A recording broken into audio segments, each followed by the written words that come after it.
The door here in the next few minutes. Here's Peyton.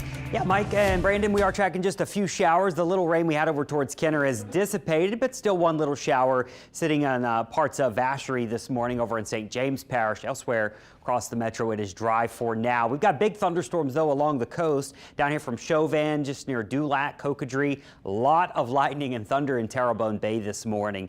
And so we're going to watch for a chance of rain throughout the day. I've got us at about 50 to 60% once we get into the warmer parts of the day. This afternoon, we'll watch for hit or miss thunderstorms. If you miss the rain, you're in the mid-90s. If you're lucky enough to get some rain, you'll probably stay in the low 90s and upper 80s.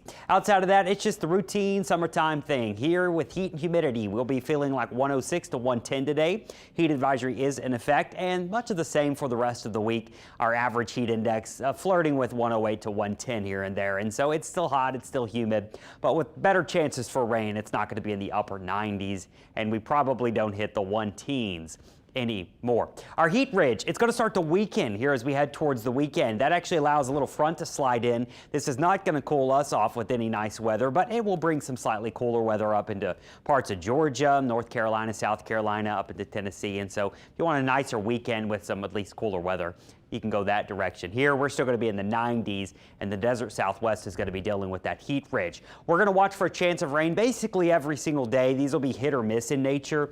Anytime you get a pop-up storm this time of year, it can be intense. We watch for street flooding. We watch for frequent lightning. Lightning is very dangerous. And we also watch for occasionally some strong wind gusts. We did see some strong winds yesterday with a few storms. So those are the three primary things to watch out for the rest of the week. Nothing to worry about in the tropics. We're about to wrap up the month of July. We all hold our breath in the month of August.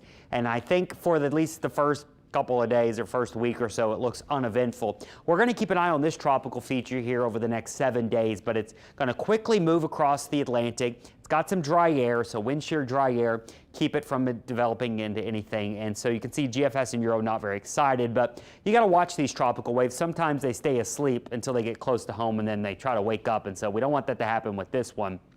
Models not very aggressive with that happening at all, but it's worth watching into next week. We're to that point, though, where we're looking up the big hill or the big mountain of hurricane season. September is the busiest month of it all. August brings the most increase in activity. September usually brings the most storms, and then October is where we start to see things start to settle down.